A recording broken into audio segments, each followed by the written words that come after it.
casa del Che, pero el auditorio ahora se lo entregaron a tu boleta para que lo administre. Ahí está el estadio Alfonso López Pumares, pero se lo entregaron a Cafán para que lo administre. Ahí está la torre de enfermería, pero la torre de enfermería tocó cerrarla y sellarla porque se está cayendo, igual que el edificio de arquitectura, igual que parte de la facultad de cine y televisión, igual que cada uno de los edificios de esta universidad que se está desmoronando a pedazos. Luego, sería necesario garantizar la educación. Para garantizar la educación como un derecho fundamental, es necesario de nuevo retomar el papel del Estado como principal garante de dicho derecho, garantizando en primer lugar la financiación y además permitiendo el desarrollo de la autonomía universitaria. La Mesa Amplia Nacional Estudiantil ha propuesto, por un lado, democratizar la universidad pública privada, perdón, y por otro lado, garantizar el cogobierno de la universidad pública, es decir, que en la universidad pública la mayoría del gobierno universitario esté compuesta por estudiantes, profesores y trabajadores, con una minoría de gobierno. Actualmente el gobierno universitario funciona de manera distinta, es al revés, el gobierno tiene cerca de 7 miembros en el Consejo Superior, mientras que la comunidad universitaria tiene tan solo 2. Luego la universidad se ha venido instrumentalizando al servicio de cada gobierno de turno, y el gobierno de Juan Manuel Santos pues se ha profundizado esa crisis de autonomía, de democracia, de financiación, de calidad. Luego, insisto, sería garantizar la educación como derecho fundamental, que en últimas, para resumir el cuento, es exigirle al Estado que garantice solamente 3 cositas en la universidad pública. Uno, el acceso, es decir, que haya matrícula cero, que haya gratuidad. Si la universidad es pública y si es un derecho, no hay por qué pagar. Es decir, a mí no me cobran por el derecho a la vida, luego no me tienen por qué cobrar por el derecho a la educación. Pero en este caso, qué pena, en este caso sería las mismas condiciones para todos, ¿no? O sea, universidad pública y privada. No, en la pública porque, no, digamos, en la privada sí habría que pagar. Nosotros proponemos gratuidad en la pública. Proponemos que el gobierno garantice eso, gratuidad en la universidad pública. 2, permanencia, es decir, que haya recursos para bienestar, que los estudiantes no tengan que desertar, que haya bonos alimenticios, que haya subsidios de transporte, que haya programas de deporte, de recreación. Y tercero, calidad, es decir, que el gobierno asigne los recursos para que haya bibliotecas bien dotadas, laboratorios, salones, profesores, en fin, lo que hoy no tienen las universidades públicas.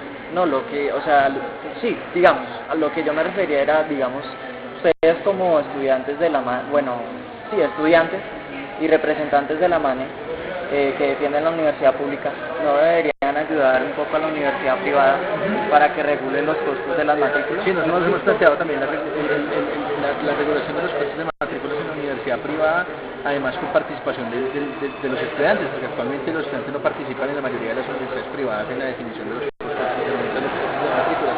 También hemos planteado la democratización de los cuerpos de gobierno en las universidades privadas, es decir, que haya por lo menos participación de los estudiantes, de los profesores y de los trabajadores. Hay muchas universidades en las cuales no hay ni siquiera representante estudiantil. En la Universidad de los Andes, para no ir tan lejos, el representante estudiantil no lo eligen los estudiantes, sino las directivas. Luego es un pintado en la pared, ¿no? Porque de representante estudiantil no tiene nada, es sencillamente un estudiante que representa a las directivas. Hemos planteado también que es necesario blindar a la universidad privada, defender la universidad privada nacional, proscribiendo, prohibiendo por completo el ánimo de lucro en la educación superior. El principal enemigo que tienen las universidades privadas en Colombia son las multinacionales de la educación superior que ya han empezado a entrar a Colombia. El grupo Whitney, por ejemplo, compró el Politécnico, está detrás de IPAUR, de la Universidad de los Libertadores, de la Piloto, en fin.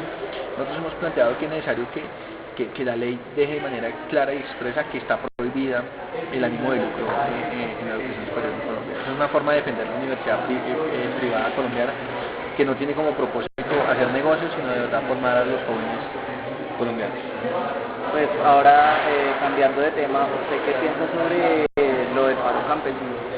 Digamos, ¿cómo cree que el gobierno ha manejado lo de los campesinos, las propuestas que le hace? En primer lugar, es necesario señalar que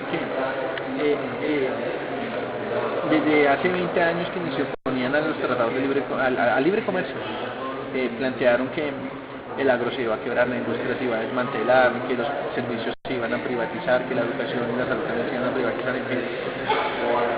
Y 20 años después nos damos cuenta que tenían razón. Hace 4 o 5 años que se oponían a los tratados de libre comercio también auguraban la quiebra del agro, y hoy resulta que tienen la razón. Lo que se ha demostrado es que los tratados de libre comercio han conducido a la quiebra completa del sector agropecuario y también de la industria. Luego acá también hay un argumento incontrovertible por parte de la realidad, y es que el libre comercio fracasó como modelo de desarrollo para el país. lo que ha hecho el paro campesino, pero también las protestas de los zapateros y de las autopartes y de los estudiantes y bueno, de cada uno de los sectores de la producción en el país, tiene que ver con eso, con el fracaso del libre comercio. Y frente a eso es necesario plantear un modelo que defienda la producción nacional, el trabajo nacional que ha venido siendo reemplazado por trabajo extranjero, que defienda el agro nacional, pequeño, mediano y grande, que defienda las empresas nacionales, en fin, un modelo económico que ponga en el primer plano la soberanía. Por ejemplo, ¿qué propondría para que, digamos, los campesinos cuando, digamos, si no les cumplen los propósitos, lo que les prometieron, si se vuelven a movilizar, ¿cómo harían para que logren los mismos efectos que han logrado hasta ahora en la educación?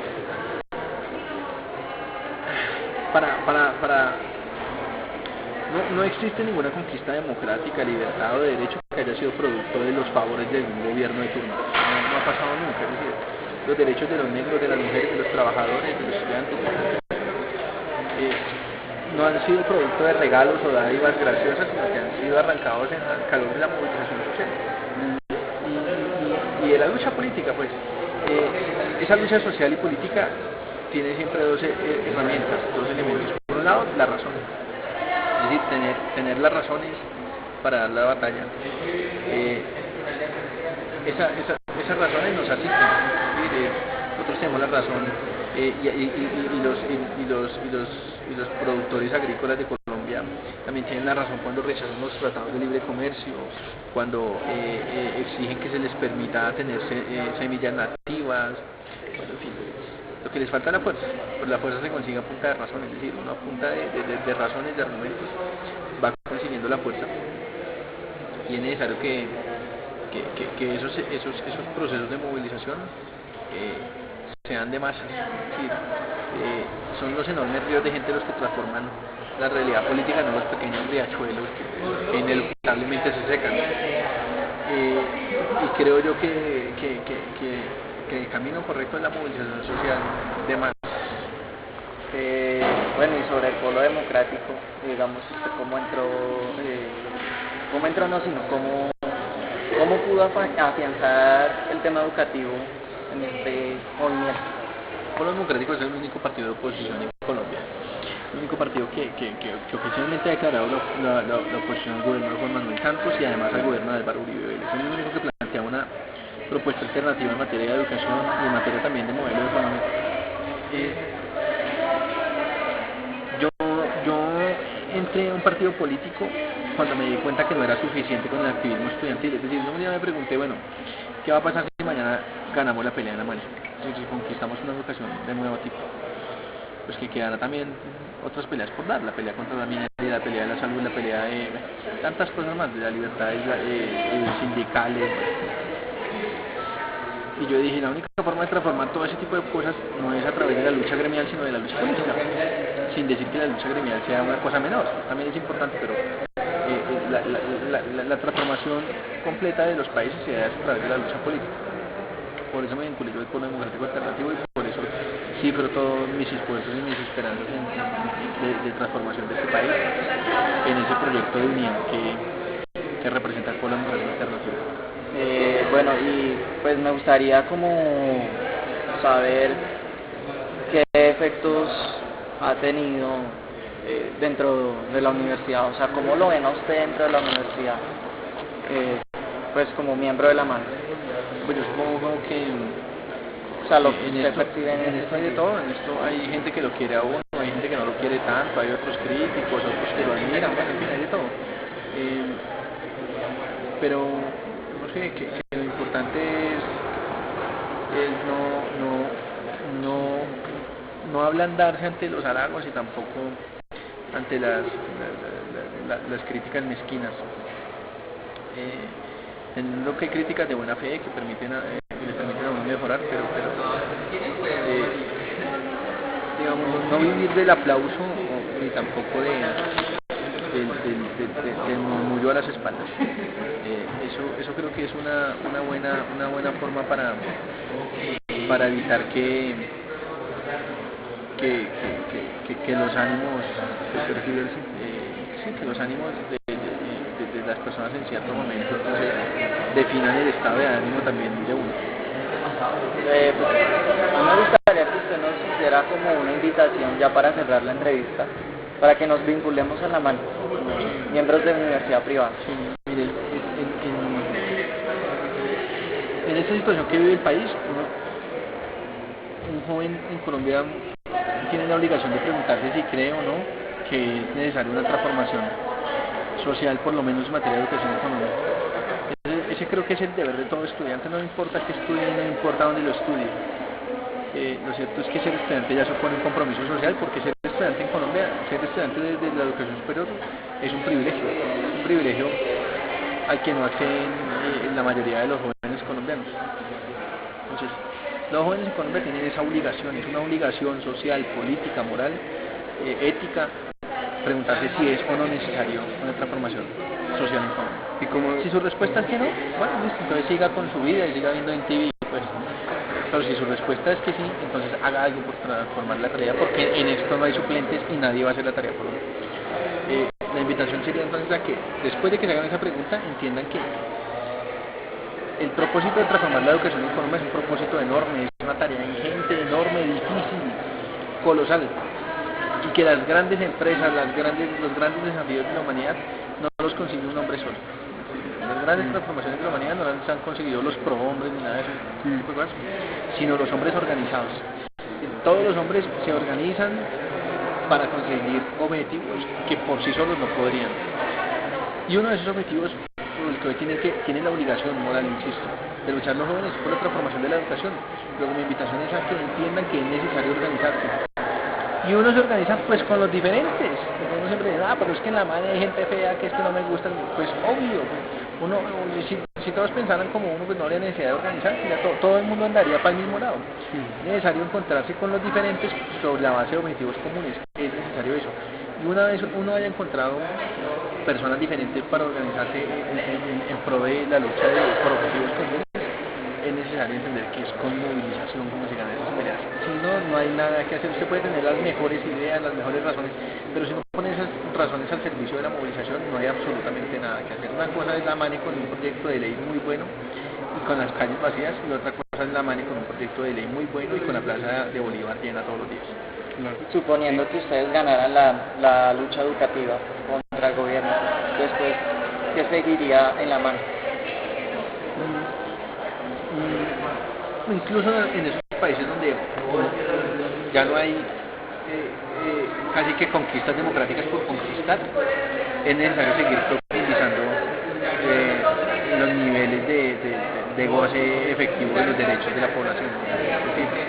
Siempre pueden mejorar las condiciones para los estudiantes. No creo que haya un estadio último en el que ya no hay nada por lo cual pelear ni luchar, sino que siempre hay condiciones para mejorar conquistas por luchar. Bueno, muchísimas gracias, don Sergio, por su tiempo. Pues espero poder contar con usted para próximas ocasiones. Unas palabras finales. Muchachos, un placer. Sí, la invitación, reitero la invitación, no es posible la transformación de la sociedad por uno solo. Si viviéramos en Dinamarca, de pronto uno no se preguntaría si es necesaria la transformación social, pues ¿qué va a cambiar uno si uno vivía en el país de las maravillas? Pero como no vivimos en el país de las maravillas, sino vivimos en uno de los países más desiguales del mundo, donde uno de cada dos colombianos vive en la pobreza o en la miseria, donde 9 de cada 10 campesinos viven en la pobreza o en la miseria, donde menos del 1% de los propietarios de la tierra tiene más del 60% de las tierras. Como vivimos en ese país lleno de tragedias, pues considero yo que es un deber preguntarse si es necesario transformarlo, y si es necesario, si la respuesta es que sí, entonces es un deber de los jóvenes también hacer algo por transformarlo. No puede ser que los jóvenes que tienen el lujo de estudiar, el privilegio de entrar a la educación superior, se queden de brazos cruzados mientras la realidad les va pasando por el frente. Uno tiene que preguntarse siempre cuántos. Yo tuve muchos compañeros en el colegio que eran brillantes en cada una de las áreas. Tuve un compañero que era un genio para las matemáticas,